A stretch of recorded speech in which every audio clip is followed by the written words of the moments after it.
What is up, Shakers and Groovers? Chit Chat Disco here, and today I am with the man, the master, Mr. Cory Fletcher. How are you, my dude? Yeah, pretty good, guys. How you going? Oh, mate, thank you very much for joining us. No, I was very excited when you sent me the invite. Actually, Mate. Tough times. very tough. It is tough times. What have you been up to, my dude? Literally nothing. No, not literally nothing. But it's like you said, it's been a bit tough times. DJing a lot, just not streaming it. So, just practicing at home. I've had to be the teacher at home with my daughter as well, which has been very fun. But glad that started. She's gone back to school this week, so I can work on some more shit at home. How's that been? Was it like Mr. Fletcher? Yeah, no, nothing like that. I'm a horrible teacher. It's not like I don't know things. It's getting it out. Yeah, getting it out in information language they can understand. Yeah, and I don't know. That's but right. no, she was good. She's done great. That's sick. Now, dude, like I said, thank you very much for coming on the music that made you today. Like me, you have been DJing for too long. Should have retired by now. I'm not a superstar, so should have retired. Like I said before, we should have done a trade. Yeah. Should have done a trade. So I thought I'd get you on the show, dude, because I think it'd be really interesting to see what kind of inspired you and brought you to following a passion. No, yeah, totally. Which is what we're really interested in, and I've personally found myself asking the same questions while this has all been going on. Like, why did I even do this thing? Yeah, like I kind of remember how I got into DJing, but at the same time, it was a couple of random steps that kind of followed each other. Yeah. Somehow I've made a full-time job out of it for like 5 years. A lot of people would love that opportunity. So sick. Now, for those of you that don't know, Cory plays all over the shop on the Gold Coast. You catch him down at Rattlesnake. That's pretty much home base. Yeah. Yacht Club, Basque. You throw some killer little vibes there. Where else? I used to do the surface strip, like Sin City and Bedroom. Yep. Did that for a while. Also done a couple of gigs up in Brisbane. Yeah. A lot of Stockies, family once when that was around. Yeah. Obviously a couple of festivals, and I do the DJ school stuff. Oh, that's right. Yeah. Which are like at the moment. Most of the time we've been aiming for the younger generation or the younger kids type thing, or at least high school below. Yeah. But I definitely want to try and expand that. Yeah, sure. So you did you ran the DJ school at Splendor. You did the last 2 years. Yes. Yeah, and you also have been at the Hotar Centre. Hotar, yeah. So like Home of the Arts. Yeah. So I've been doing a fair bit. That's really cool, man. Like teaching the younger generation. Like don't get me wrong. It's just like anything. You can YouTube it. You can Google it. You can learn if you put in the time. Yeah. I find I learn better with a teacher. Yeah. Especially when it came to producing and all that type of stuff as well. And there's nothing really aimed for kids as well. It's really expensive DJing. Yeah, it's a lot cheaper these days with iPad apps and stuff like that. But when I got into it, I had to save up $2,000 with a mate, and it took forever. Type thing. Or like we always went to a mate's house who had them. Type thing. And then just would go to the clubs on the weekend and be like, Yeah, exactly. And now, you can get decks for like $200. Yeah, true. And they're pretty decent, as well. Yeah. So how long would you say you've been DJing for? Oh, so what was it? 2020, 2007, 2006, 7. I started getting into it. Yeah. And then probably so 2008, 2009 started getting into it. Yeah. After schoolies, I think Ministry Sound annual 2007. That started so many careers. Like put your hands up for Detroit. Fucking shouldn't swear, but no, mate. No, I've got a whole. Good, don't worry. I've got a whole playlist here. Of them. But that definitely kickstarted my dance music obsession. That's so funny you say that, because I was at the schoolies before so not the year I was meant to be there, the year before. Okay. And that was the song. Yeah. And I just remember being like, what? That was another thing I always internet age, totally different discussion as well. But especially in Ministry of Sound, the annuals used to be all the music that you hadn't heard yet. Yeah. And that was what you were going to hear for the next year. No Spotify, no. But these songs weren't released yet in full capacity. So it was for the year coming. And these days, songs. Well, you can pre-save a track on Spotify before it's exactly. released. And there was a little bit more, I guess, hunt and treasure when it came to songs, Especially especially the blog house era. Yeah. Where we grew Or the up. Dutch house on the blog. Yeah, you know, and like these days, if someone hears a song and they want it, I'll give it to them. Yeah. Like the song doesn't make the artist, or the DJ mix or whatever. But back in the day, it was That's treasure. all you It was had. gold. Yeah, That's you'd all be you like, had. "Where'd you get this? Where'd you find these mashups?" Or blah blah blah. No Shazams. Yeah. So, how old were you? Obviously, when you first started DJing, what you were, 18 or something like that? Yeah, like 21. I think I was it was just around just before I finished uni. Started uni 2007, so like end of 2009. Yeah. So yeah, started a year before. Yeah, nice. And it was like a friend was doing like a Thursday night. I think my first gig was with a mate. I DJ'd with a mate. Very hard electro music. Yeah. Brock Nelson hated me as a DJ. Probably as a person too back then, but hated me as a DJ. Nothing's changed. No. But I just played what I wanted. Yeah. I do now, but I've learnt my ethos about it. Yeah. Now, obviously you have Fletcher as your moniker, and then Cory Hotline, which you release music under. Yeah. Now, what would you describe? Obviously, Fletcher's more of your like. When you play that, it's more like the pleasing, you know, like. Yeah, I'd say like Fletcher. It's not like I haven't tried to produce. I guess before Cory Hotline came out, just doing your research, there's already a Fletcher that's pretty famous in Canada. Yeah, she's a great pop singer, so go her. Yeah, but yeah, that's just 101 rule. So when I wanted to release something, that was Cory Hotline. Yeah. But yeah, I do use Fletcher as I guess my workhorse. Yes, like I don't want to get rid of the name because it is. Yeah. Like, it's got some. It's got some weight with it when it comes to DJing. I can keep you crowd. Yeah, hard. Now, with Cory Hotline, what would you describe the genre of music you like to produce? Definitely more that clubhouse style. Definitely keep it that 120 mid-range of BPM. Obviously, my first track, Much Friends, was a bit techie, but I'd like to try and bring back those bloghouse feels. Put your hands up for Detroit and stuff. Yeah. Still working on it. Producing's hard. Man, producing is hard. Now, obviously, like you said, shut up, Siri. Now, do you have any songs with you today that you can kind of show the people what kind of your genre and your it is? Totally too many songs, but I'd say first one get going is Calvin Harris. Acceptable in the 80s. Like old school Calvin Harris. Mate, fire Calvin Harris. Yeah, like his first couple of albums. Like, don't get me wrong, I love most of his stuff, except for his new Love Regenerator or something. Yeah, his alter ego, his new weird ass stuff. I'm not into it, but he's got enough money that he can do that. Yeah. Mate, I'm the biggest fan of like his older stuff that he's singing on, like the girls and all that. But yeah, dude, Acceptable in the 80s. Let's give it a spin. Yeah, he does. Hey, mate, a bit of cheeky Calvin Harris. Kick it off. Who's that? Who we got in there with us now? What's that, Crossroad? I love Cory's haircut. I wonder who that is. Who's that? Who do you reckon Crossroad is? Crossroad. Are you like? Do you know who Crossroad is? No. Crossroad's a new viewer. New viewer there, Crossroad, but they know you by name. So. Dizzle DJs. Dizzle DJs. Yeah, I know. So who was that? Your first name? Yeah, we're my mate. Right, that's sick. Shout out Dizzle DJs. Dizzle DJs. That's sick. Yeah, we did 18th birthday parties. Yeah. Woo! Yeah. Our first club gig was supporting Kid Kenobi. That was fucking huge for me. Dude, that'd be huge now. Yeah, and he played some dubs. Like I had my set completely. Like it was the early days where, like, I just didn't know much about DJing, so it's more of a planned art, an acoustic song or something. Yeah. And I'm like, 128, sweet, playing 128 the whole time. Yeah.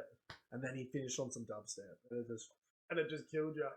Somehow I mixed it in. Yeah. Tried to do it like the weeks after, and I couldn't do it. So. Oh, bro, that's so funny, man. Obviously, Calvin Harris, Acceptable in the 80s.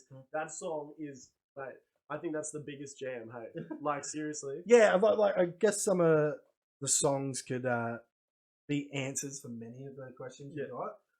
Yeah. It's definitely a vibe song. I guess that era, 2007 to 2010, that 3 years is. I think as well, that's one of those songs that you can play like at a few different gigs. That could be like a pub gig, or you could be playing that for a warm up. Yeah. Like just a jam, man. Now, been around music forever, man. What originally inspired you to get into music? Now, what was the first? Yeah, I was trying to think about like old music I used to listen to. Like Oasis was my first album. I think my parents bought it, but just liked Wonderwall. Me and my brother used to get like a CD for each other for Christmas. Yep. So I remember, but it was like got me Linkin Park. Yeah. Like stuff I wanted. Though. Yeah.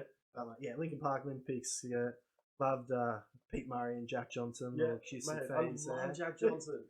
But yeah, it was so crazy to think that there was this huge time where just acoustic songs were going nuts. Like Missy Higgins was big back then too. Scar and all those. Like, yeah. Pete Murray was like the Australian Jack Johnson, and like it was literally just one guitar and like a voice or something like that, and then it'd be like. And then we had like Ben Lee. Catch My Disease. Big chart toppers. Yeah, that's so true. Hey, and like I suppose now you get like artists like the Matt Corbys and stuff. Yeah, I'm not saying they're not good, but like I guess those commercialized acoustic songs. Yeah. But to get my brother he does like musical. He's in the Ten Tenors and does like musicals. Your older brother? Yeah, older brother. Yeah, so he's always been quite a done musicals all his life, that type of thing. And like I've done a couple of musicals with him. Wasn't my thing, and I was better with numbers. Yeah. And for some, like it was always a thing. I say with a family, I would look up teams, money, I'd be his manager or whatever. It didn't happen that way, obviously. But yeah, as I don't know, like obviously you can produce and like play guitar and stuff, but I felt like DJing was its own. When like I first saw it, it was its own. Like you sing music, vocals, but I guess singing music without vocals. Yeah. You could be playing guitar, but it was mixing music. I was just like, oh, this is amazing. Just slowly grew on you, I guess. Yeah, just tried to get any time on the decks as much as possible. Yeah. And like I was 18 to 21, so half the time you're partying with or whatever. And that was another thing, like bring back the shell deck, like yeah, boy. And you're like always try and like go for like because other people would mix too, and you just watch them as well and pick up new tricks. And the biggest thing with DJing, I found it's all just like numbers and a puzzle that's always moving, but it's quite easy to make your own piece to fit. If that makes sense. And then it's just track selection. Yeah. Well, just on that, some of the best DJs I've ever seen, horrible mixes, but they're not trying to mix. Like it's one thing to like put your hands up and fake mixing. They're not trying to mix. They're just trying to choose great songs. They're not train wreck mixes, just maybe in and out or an echo vibes. Yeah, just exactly setting vibes, and they'll have the crowd going nuts because they just song selection on point. So what's your first memory of like hearing music when you were younger at home, or when you were little?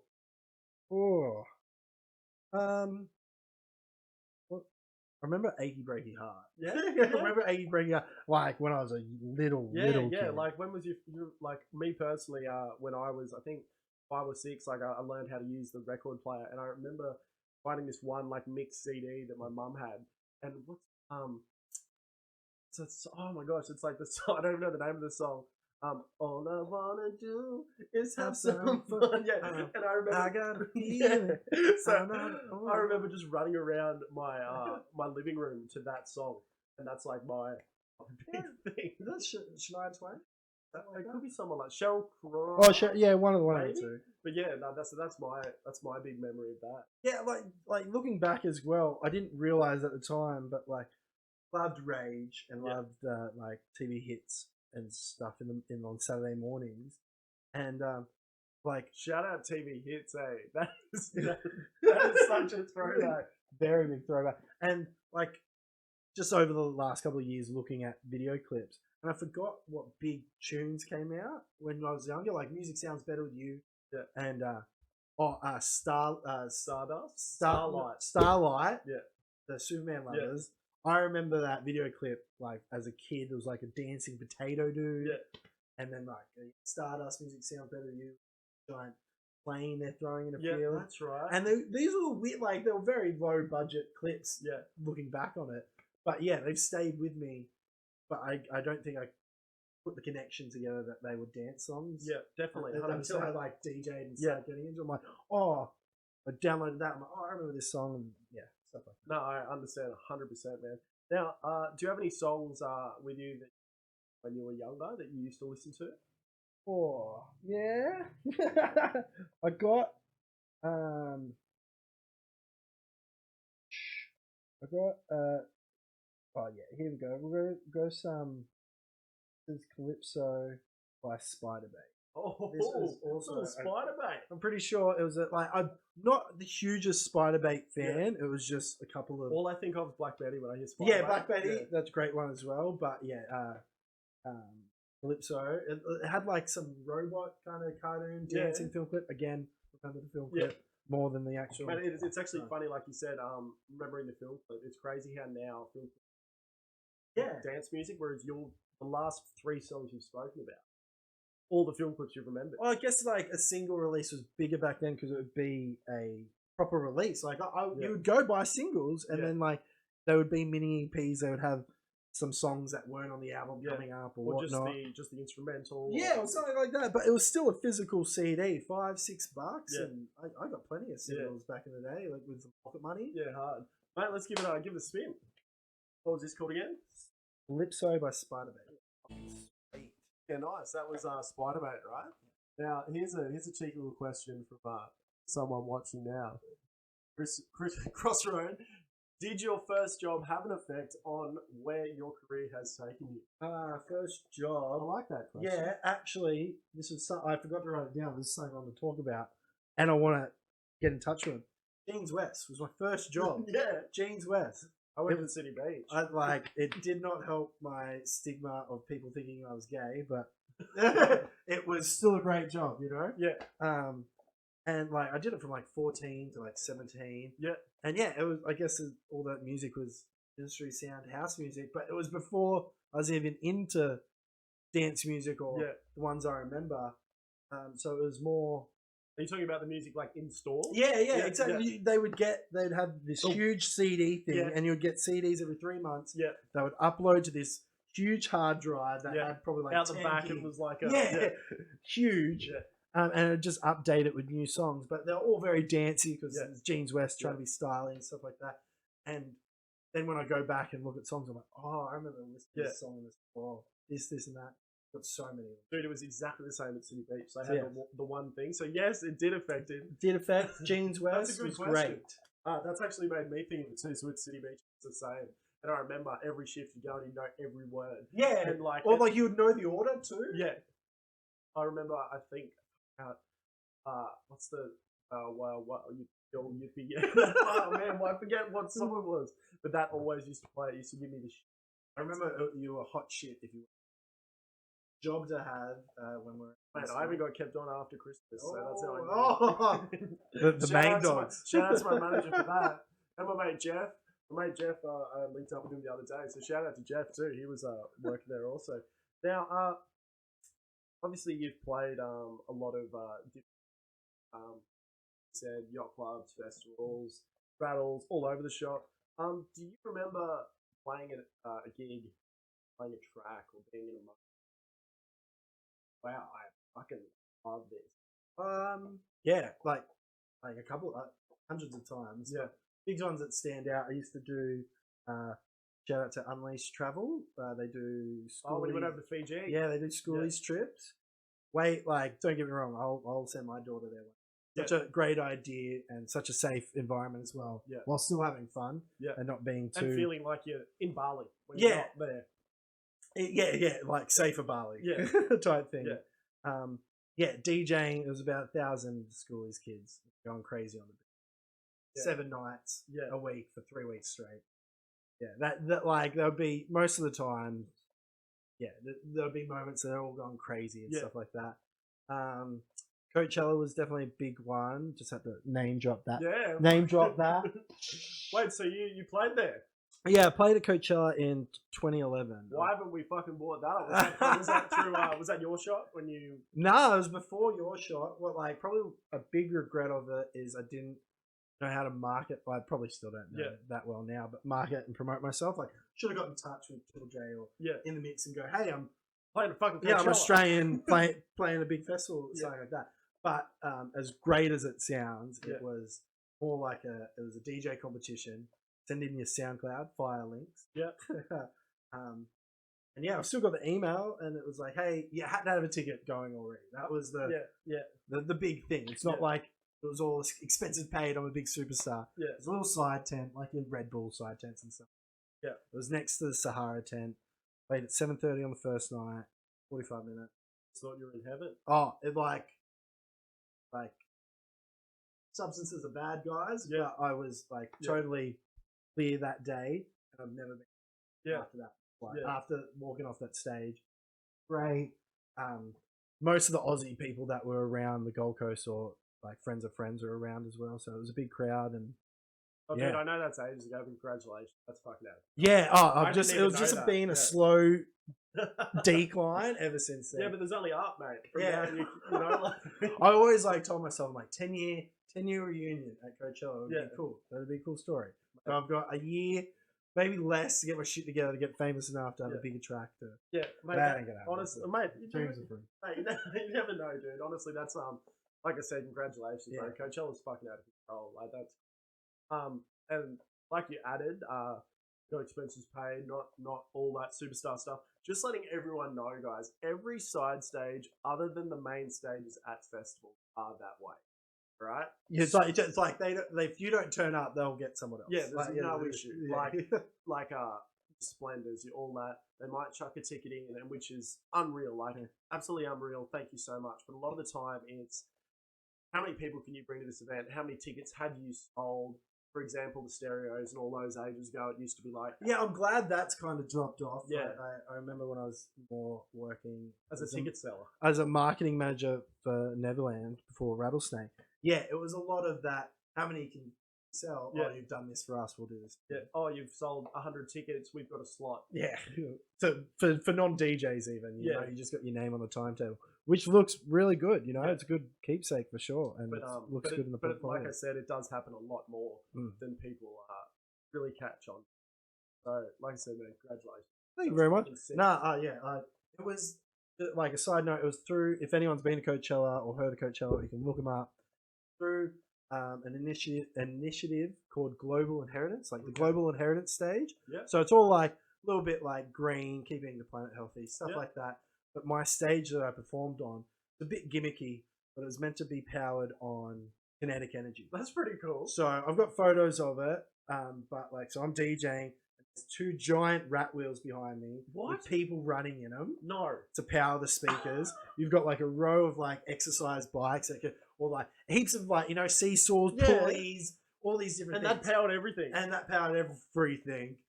As soon as, before I go up the stage, the guy's like, don't worry if no one turns up. We've got a generator. You know, like it's all, but you know, it's like getting the message across. And they painted heaps of cool bins and stuff like that. So, dude, that's honestly so cool. Yeah, that was cool in itself. And I don't I think they do Global Inheritance, but I don't think they do the DJ stage anymore. Yeah, so I want to be a part of that. Now, do you have any songs on you that you've kind of played at any events like that that really stick pretty close to you? Yes.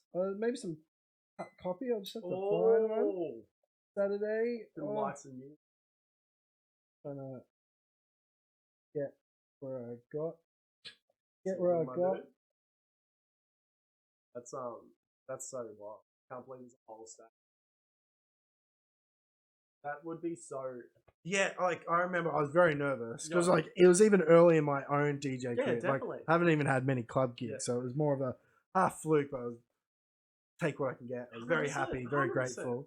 But, like, this was the CDJ 1000, so it was just as the 2000s were coming out, but they had the 1000s, so I had the USBs, but CDs just in case.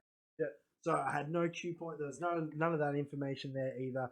There wasn't even a point decimal place for BP. And you think that's not a big deal, but it is. it is a big deal, and you definitely have to use your ears a bit more when you're playing a coach. Yeah, exactly as well. Shit myself. So an hour before I played, I bailed from my friends, sat on a fence, had my whole mix recorded without the fades, so I could hear when stuff came in, and just listened to my own mix. Yeah, that's just to kind of like just wig it out. Yeah, well, just wig it out and try and like to obviously remember it type thing.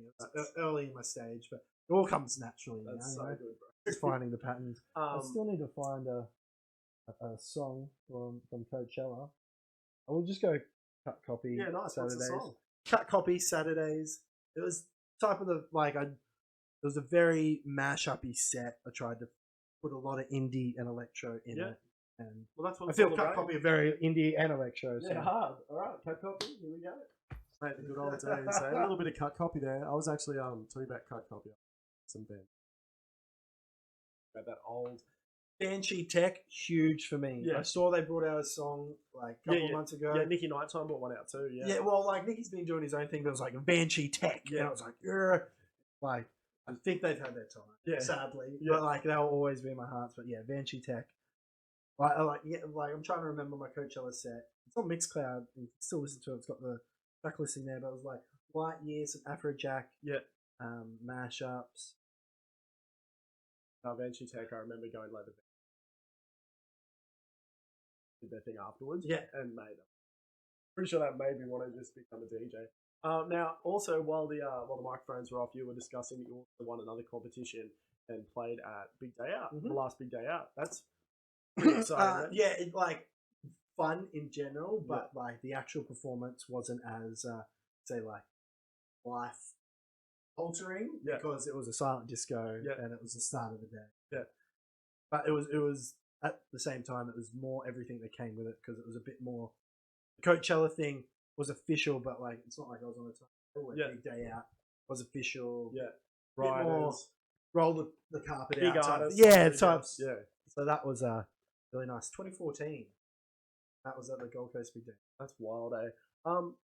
Now you've obviously played a lot of shows. You've been to a lot of shows. Are there any artists that you've seen and kind of gone like this is wild? Yeah, I put a couple down for this. A couple of songs just so I can. Yeah. Coachella. Talking about Coachella, Chemical Brothers. Saw them there the night after I played, and best thing I've seen live, like dance. Yeah. It was like I'm spewing. I missed the Daft Punk when they came to Australia. Yeah. It was at that cusp where like I knew One More Time. One More Time's always been one of my favorite tracks. Should have played it before, but I didn't know much of the other stuff. So everyone's like, "Oh, go and see Daft Punk." I'm like, "Ooh." Yeah. So I was a bit novice back then. Yeah. And not much, but new Chemical Brothers, and it was what Daft Punk did. They mashed up all their songs from all their albums, and it was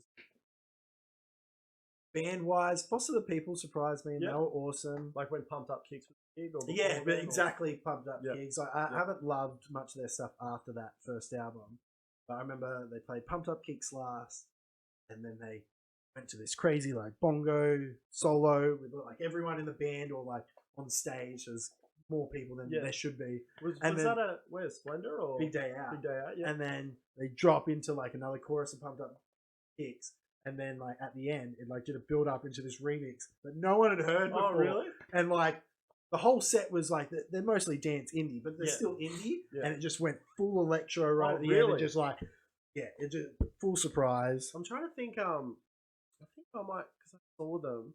I'm trying to think. I think Girl Talk was on after them. Something random like that somewhere. Maybe it wasn't Big Day Out. I saw them. Maybe I saw them at Display. And there was just a ridiculous amount of them there. And I just like there were too many people for the stage. Yeah. So I think that was just when Pumped Up Kicks was like at its peak, and they put them on like one of the smaller stages. And I just remember there being people everywhere, and just thinking like this stage is not going to hold these people. Recently, like last year's Splendor, I really liked Cosmo's Midnight. They were really good live. Like I've always loved them, but like half of their stuff is really chill in a good way. Love their chill stuff. But like I was like, oh, how's this gonna go with the bigger crowd? Yeah, and the live. I guess the live festival outlet, and their newer stuff has been a bit more poppy, catchy. Yeah. So there was definitely that upbeat stuff, but they killed it the whole time. I loved it. But I got one more here. I forgot to say. Yeah. Bloody Beetroot. Mate, what? Warp? No, Warp was big just because it was big. Yeah. But I saw Bloody Beetroots as one of the like first DJs I saw down Byron doing it. Like this close DJing, and they're doing Filthy before, just on the cusp of Warp too. Yeah. So like people knew them, but not the world. Yeah. Then Warp came out and they flew out. Yeah. And then they did their live thing, which was awesome. Every time I saw them at like. I felt like they were the Hilltop Hoods of festivals. Yeah, I think I saw them at Stereo and Brisbane. They were on every festival, but they would deliver every time. It would be like three guys, one guy on a guitar. Like they would just rock the show so hard every time. So I saw when Warp was like at its a reminder came up on Facebook the other day, but me and Chesty went to elsewhere when Steve Aoki played, and obviously walked, and I just remember him doing the for like 2 minutes, and the glass shattered around the box, and all the guards had to come out and stand there, and he's just crowd surfing, and that's another moment where I was just like, I reckon I'd like to. This could be me. I could be down for this. See, I've never I can't be that big, hilarious, crazy DJ. Well, this was before cake smashing and all his bullshit. But I do respect that. He's always been like that. Yeah, it's he's just upped his game. But he's always been wild. But he's a really good DJ too. It's just sometimes I feel like those antics take away because you forget. It's no, actually he's and been at it forever. Yeah, and that. I guess. Secretly, that's what DJs love, the technical stuff. They won't tell the crowd. Yeah. They'll watch the other DJ. Yeah, hard. That's so true. Do you have a bloody Beetroots track? Or hell yeah. What's Escape. Escape? This is a remix of theirs even, and when they perform this, just goosebumps. Really goosebumps. Let's give it a burn. Oh man, hey? That's a nice little banger. You were just talking about obviously listening to bloody Beetroots, and you said they had a remix of Bondos. Yeah, it was just at the time I was more marketing than DJing. DJing was more passion, hobby, and marketing for a nightclub. So still music, passion, hobby. Was a bit more integral to my work and career. I was working with Brock Nelson. Again, shout out B-Rock. Name drop. And he went over to Europe for 8 weeks or something. Huge holiday. I got pretty much in charge of everything, including bookings. I got the opportunity to book Dirty Disco Youth. I don't know if anyone's heard of them. Haven't done much at all. They were big to me. They were a bit more unknown, but when I saw bloody Beetroots and Byron, they played a Dirty Disco Youth track. And you were just like, oh my god, awesome. It was like the track you just heard. Hard electro. Booked him. Put him on Tiger Airways. From where did they fly up from? Oh, he was already in the country, but Tiger Airways from Sydney. With his girlfriend. He was German. Hated me for that. Oh, really? He, I don't see many DJs doing it, but he DJ'd off Ableton. Oh, yeah. I've seen it a couple of DJs do it. And so, if people don't know, when it's in Ableton, it's you're in the sense that most of it has to be pre-produced and pre-ready. All set out. Because producing, you have to have all their beat grids and time warping and all that stuff. So everything's all ready to go. He might have 100 to 1,000 tracks, but it's all just he doesn't have to mix it. It's all just pressing. It's all in line. And, it's more phase, or even in Ableton, it counts phases for you. So it's more selection and stuff like that. But it was still good. It gives you the more opportunity. I don't mind when people do different stuff like that. Yeah, because they're usually playing their own stuff. Yeah, if it frees up your hands, do more with your hands. That's the only reason. That's a good sign. If you're freeing up your hands to do more. I don't want to free up my hands just so I can hands up the whole behind time. The decks and the bedroom. But that was my first time booking someone. Yeah, that was amazing. That will stay with me. You and sold out the gig. Sold out the gig. Johnny and Darren, Neverland, before Rattlesnake. But after that, I needed it turns out it's pretty hard. They saw how much I could do then. Oh, that's a cracker. Now, do you remember, my dude, the last song you played at your last gig? I don't. This was the last question, and I don't. It could have been 1-4, to be honest. Shout out to Blake. My job. But just a running joke. Spin Diesel. Just Spinny D. Just a running joke, just more 1-4, and my last gig was at Rattlesnake when they did 100 people. So they had one weekend before, while everyone was kind of half closing and stuff like that. So I'm pretty sure. Yeah, nice. Bit of 1-4. Very nice. Bit of 1-4. Big shout out to Spinny D as well. Shout out to 1-4. They got a track with AEST Ferg or something. Yeah, it's pretty experimental. I haven't heard it yet. It's more I feel like it's just your typical Aussie parent. My parents do it all the time. When you see an Aussie in a movie or a TV show, it's he's Aussie, and you're like, oh yeah, good on you. Yeah. You're doing the job. I don't listen to much 1-4, but good on you guys. ASAP Ferg's big. It's even when I see in the video clip ASAP Ferg's holding Australian $100 bills, and I'm just like, that's Australian money. It's not. Oh man, I love it. At least it's still green, I guess. Yeah. Now, obviously, we were speaking earlier, and we haven't played for a while, and me personally, I've been finding it pretty hard. A bit of a shit headspace and stuff, not doing what we love as much. What do you think you miss most about not playing it? Oh, I love being in control. Like, not in general in life. Like, obviously, everyone likes to be in control of most aspects. It's not like control other people, but like controlling the dance floor. Yeah. Or the room. Well, I should say the room, because sometimes I'm playing at Rattlesnake or Yacht Club. Well, go Rattlesnake, party vibes. Yacht clubs, people are dancing, but it's a little bit more upmarket. Yeah. Housey or old school demographic. disco. Yeah, exactly. It could be like 60-year-olds to 18-year-olds. Yeah. And then I'd do stuff like a Basque or a bit more lounge music, where it could be, if there's 60-year-olds, I'll try and do older music. If there's a bit younger crew, I'll do some indie stuff. Yeah. Stuff like that. So mainly just controlling the vibe. Yeah, I love being doing your job. I think I have to toot my own horn a little bit. I think I'm a great mixer and a great can read the crowd. No, I agree, man. I'm a bit older now. Yeah. I don't think I'll bring 10 friends with me to every gig and stuff like that. Yeah. But I'll sure set the vibe.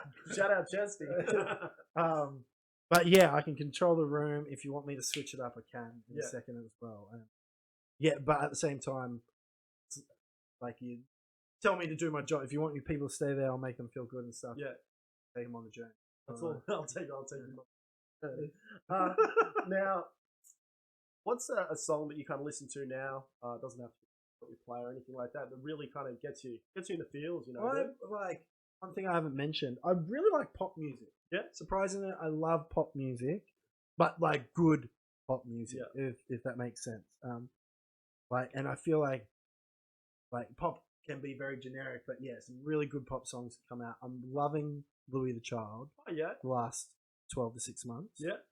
Like, pretty much every song they do, and just singing along, having a great time. Yeah. Just happy. Yeah, just love having a good sing along. So like, even I chose one of his more, well, there's two of them. One of their more chiller songs. Yeah. I love female vocalists as well, so most of their songs have got female vocalists. Worked with a couple of Australian people. But yeah, so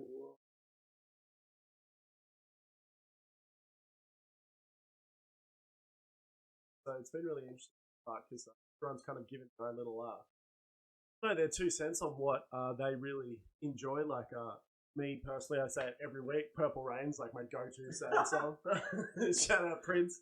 Yeah, it's funny just hearing everyone's different. Yeah, like I've got to, like, I was talking to you this before. I have the feeling sometimes, but I hate saying it. It's like, music was the best in your age, and your parents will say that. But like, I love my age of music, that 2007 to 10 period, perfect. But I still love all the older music as well. Like, keep on going back to the 80s, 70s, 60s, and I really enjoy it. It's the newer stuff that it takes me a bit to get on. Yeah, like, I feel like there's just so much out there, and because there's so much mediocrity out there as well, just, you know, so much formula to it that just copy it and get enough done, you know, and like reach enough people and stuff like that. I think as well, like 2007, 2010, I'm the same. Like, everything was.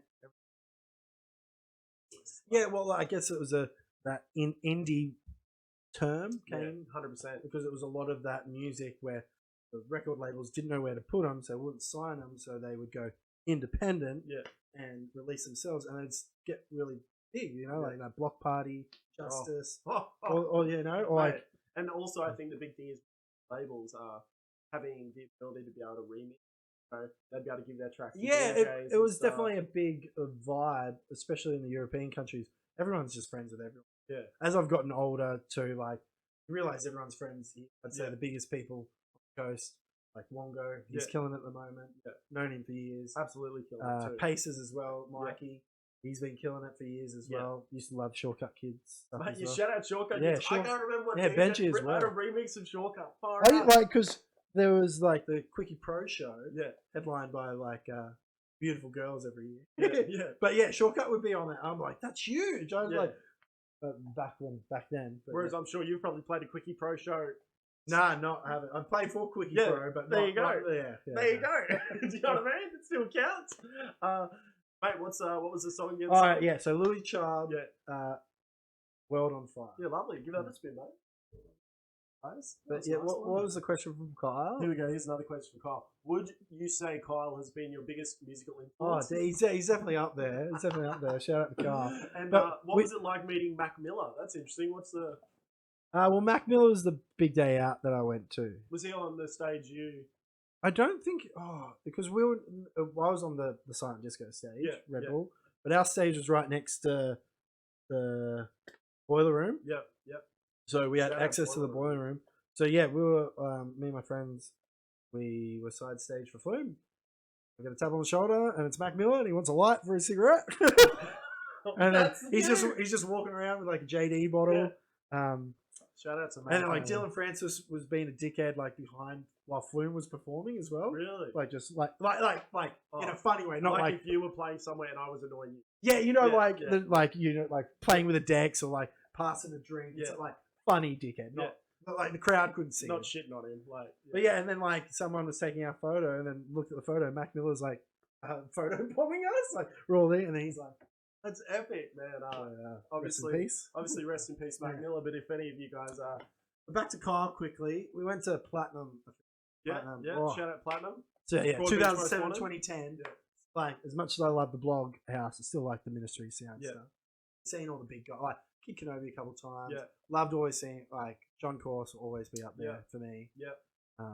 We went and saw what's his name, Laidback Luke. Oh yep. Big Laidback Luke fan. For those of you that don't know Platinum, it's a nightclub in Broadbeach. That's a weird sentence.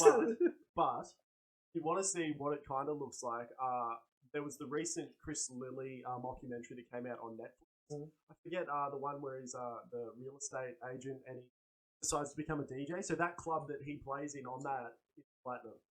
So for those that want to check it out, jump onto that bad boy.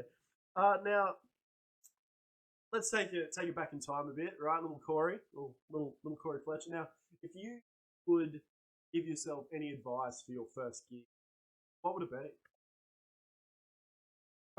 Relax. Yeah. Relax a bit more. I still get nervous now for gigs. You know, like even wedding gigs. You know, like sometimes more so than public gigs because exactly. Yeah. I don't know, it's this weird feeling, but I get that nervous. I haven't even done them because fuck that. Bridezilla's, bro. I ain't going near. But I like you try and use the nerves like to your advantage. You know, like I feel I know what I'm doing. You know, like professional. Trust me, it's weird, especially with weddings. It's weird because it's the hot tip. You're not the DJ isn't for the bride and groom. No, even though that's your wedding, DJ's for everyone else. I can play Dixie Chicks for 3 hours if you want that because you're the bride and groom and you're paying me that. But I will throw you under the bus so quick every time someone comes to the. Hey, why aren't you playing this? I've been instructed to play this by the person in charge. Half the weddings you get something like a cool groom that will be like doesn't matter play just keep it happy. Use your judgment. They're good songs, play it. But if someone says, "Oh, so and so told me to get the groom's favorite song on," I didn't. Yeah. It happens all the time. So just relax a bit more. Yeah, just relax. Go with the flow. Yeah.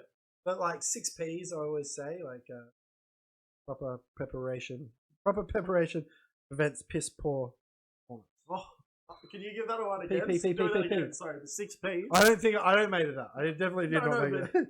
Proper preparation prevents piss poor performance. Proper preparation prevents piss poor performance. I like that, mate. Let's get a tattoo. What are you doing? Let's just go. 6P. Oh, bro, that's epic. But yeah, so some DJs know my library, and I'm vigorous. Get the metadata, get everything completely fine. The worst DJs in the world could just have my USB. They would do the job. Right. Yeah, that'd be fine. Now, just letting all you guys know, it's crazy. Obviously, weddings and stuff, you're probably thinking why the fuck would you want to do that? He's played at Coachella, or why the fuck would you want to do that? He's played a big day out, or whatever.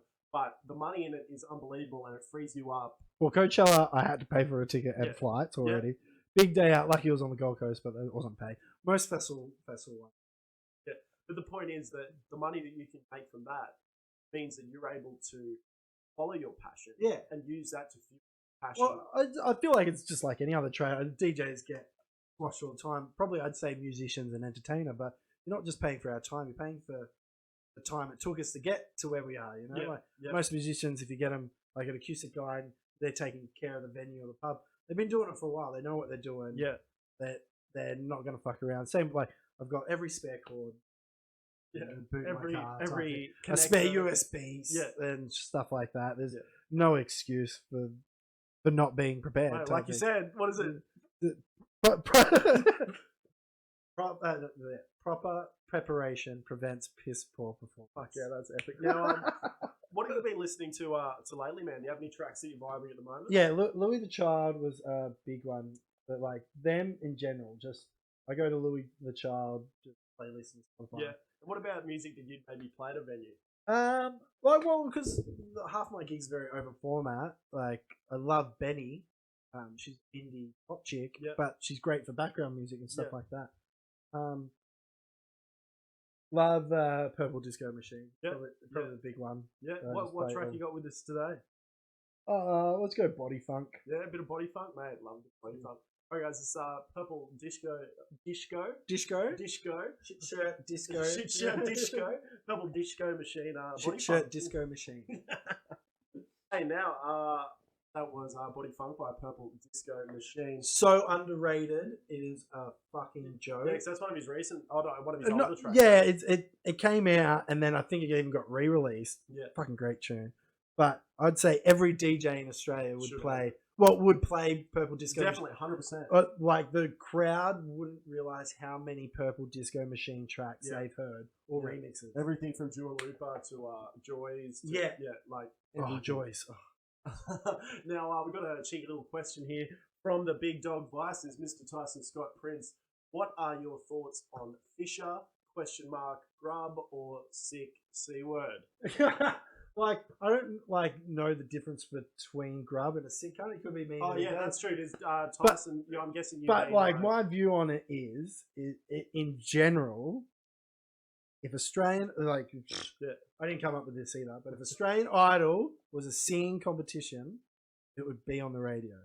And what I mean by that is it's not just like obviously Fisher's not singing, but it's not it's not just the music. You know, it's your personality. Your face in the spotlight and stuff like that. No one else could be Fisher. Yeah. A lot of people could copy him now. It's fine.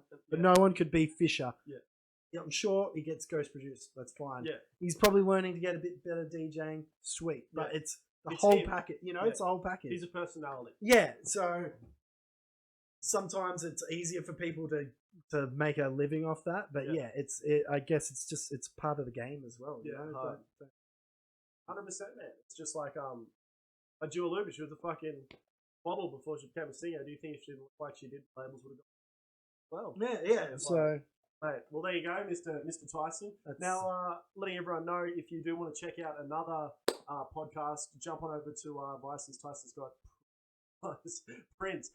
Actually, I wish it was Prince. Tyson Scott Prince. Vice is going to be releasing a new podcast pretty soon. Looks pretty cool, and he does have the gift of the gab, so definitely check out old Vices. Now, dude, if you had to listen to one song, right, for the rest of your life, what would it be? On repeat, rest of your life. This is hard. This was a hard one. Yeah, because I don't know. I'll watch The Simpsons on repeat for but that shit will not get old. The Fox 8 or something. They just used to have it on. Like, it was. Well, when you own the songs, own the things in a file, you can have that every day. Yeah. So, but when it comes to music, it would have to be something that's a bit more chill, but has a bit of substance. Yeah. And I feel like this is the song that I would never get sick of. Okay. What's it is called Can't Do Without You by Caribou. Oh. This is a fire song. Yeah. It's like the genre should be built up because it's just a 3-minute build up. Yeah. But other choices I had was Am I Wrong Anderson .Paak. Oh, It's cool vibe, and it's got like a funky beat. So I feel like I could listen to that or some irritation of that positive. On repeat. Or I was gonna go Rufus, your standard Inner Bloom, but I do like it, but it's not my pinnacle. Desert Night. The Desert Night. Yeah. I could. That wouldn't piss me off. After. I think it's wild. I used to like smash that for Rufus in Melbourne, and I remember listening to one day, and they had them on. Yeah, we just did the vocals, sounds in it, and that just inspired me so much. I was like, what? They did like I love Rufus's new stuff, and they've definitely evolved and stuff. I don't know, like their first album, amazing to me. Same with Flume, you know, and like you said, Rufus did all these things just in their backyard. I'm guessing with their biggest the next album, just when they had more money, more experience, more power to do whatever they want. So I feel like their first albums are a bit more raw in a good way. Yeah, definitely, 100%. All right, bro, Caribou. Let's fucking give it a caribou. Can't do without you. How good was that? Can't do without. Now, if you have enjoyed any of the songs tonight, make sure you jump onto our Spotify page. We'll have all the songs in the playlist. It's quite a quirky playlist. There's just 10 different people's songs. So I think it's about 60 or 70 songs on there. It's just even with this, like even the oldest dance music songs that I chose, I tried to choose things that most people won't hear all the time. Yeah. Right? Well, the main things to you. Yeah. Because you just play bangers. Yeah. Everyone happy. Yeah. It's trying to find the bangers that they don't realize they like. Mate, 100%. Now, thank you everyone, guys, for tuning in. Cory, it's been fantastic. Thank you very much for having me. As someone that's hung out all the time, know each other, I've actually learned a lot of. I could spit shit for hours. I swear. We've talked more when the mic's off too. As well, so, dude, thanks for coming on. All the best after this. I can't wait to play shows. Check out Cory Hotline's single "Much Friends" on Spotify. Get on there. He's got some stuff coming. Just chill. Just sit on it. And then obviously, it's coming. It's like everyone's producing, and I feel like self critiquing is one of the worst things that everyone goes. So just 100%. Once again, guys, thanks for tuning into the music that made you. Bro, do you have anything to say to anyone? Any thanks? 6 Ps. Don't forget the 6 Ps. 6 Ps. Do not forget the 6 Ps. Thank you, Kyle, for tuning in and all those comments. Dizzle DJs. That's sick. That is actually so cool. So once again, guys, thanks heaps for tuning in. Check it out Spotify every Wednesday, 7 to 8. It's been real. Cheers. Bye. Bye.